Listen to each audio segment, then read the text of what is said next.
మత్తయి సువార్త 7వ అధ్యాయము 24-25 వచనాలను ఒకసారి చదువుకుని ముగించుకుందాం. కాబట్టి ఈ నా మాటలు విని వాటి చొప్పున చేయు ప్రతివాడును బండ మీద తన ఇల్లు కట్టుకొనిన బుద్ధిమంతుణ్ణి పోలియుండును. వాన కురుసును, వరదలు వచ్చును, గాలి విసిరి ఆ ఇంటి మీద కొట్టును, కానీ దాని పునాది బండ మీద వేయబడను గనుక అది పడలేదు.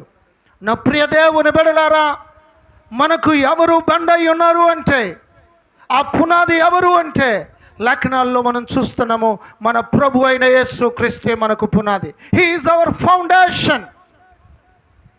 ఆయన మీద నిలిచి ఉంటే, మనందరికీ ఆయన మాటలే ఆధారమైతే మనమెన్నడూ పడిపోము. Hear my words and put into practice. मेरी बात सुनो और अमल करो. బుద్ధిమంతులు ఎలాగున్నారు అంటే, ఆయన మాటలు విని వాటి ప్రకారము జీవించేవారు అయి ఉన్నారు. బుద్ధిహీనులు ఎలాగున్నారు అంటే, సంవత్సరాల తరబడి మందిరానికి వచ్చి వింటూ ఉన్నారు కానీ పాటించడం లేదు. ఎందుకు బుద్ధిహీనుని యొక్క ఇల్లు పడిపోయింది అంటే, his building on belt and sand, బాలు కే ఊపర్ वो घर बनाया. అందుచేతనే అది పడిపోయింది. వాన వచ్చినా, వరదలు వచ్చినా, నదులు ఉప్పొంగినా, మన జీవితాల్లో ఎంత బలమైన గాలి వీచినా మనమెన్నడూ పడిపోము. కారణం ఏమిటి అంటే, మన ఆధారము క్రీస్తు అయి ఉన్నాడు గనక. The rain will come down, streams rise up, wind blow and beat against that house.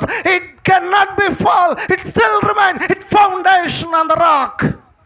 అది క్రీస్తు అనే బండ మీద నిలిచి ఉంది కనుక, ఆ ఇంటికి క్రీస్తు ఆధారము కనుక, ఆ ఇంటికి దేవుని మాటలే ఆధారము కనుక వారన్నడూ పడిపోలేదు. They did not fall in difficult situation. They still remain and stand. నా ప్రియ దేవుని బిడ్డలారా, ఒకసారి యోసేపును చూద్దాం. యోసేపు జీవితంలో ఎన్ని శ్రమలు ఎదురైనా, ఎన్ని కష్టాలు ఎదురైనా, ఎన్ని దుర్భరమైన పరిస్థితులు ఎదురైనా యోసేపు నిలిచి ఉన్నాడు. ఈ స్టిల్ రిమైన్ స్టాండ్. శత్రువులు సిగ్గుపడంతగా తల ఉంచుకునేటట్లుగా దేవుడు లేవనెత్తాడు. ఋతును మనం చూస్తున్నాం. భర్తను కోల్పోయింది, కరువులో చిక్కబడింది, పడిపోయిన ఇంటి దగ్గరకు వచ్చింది.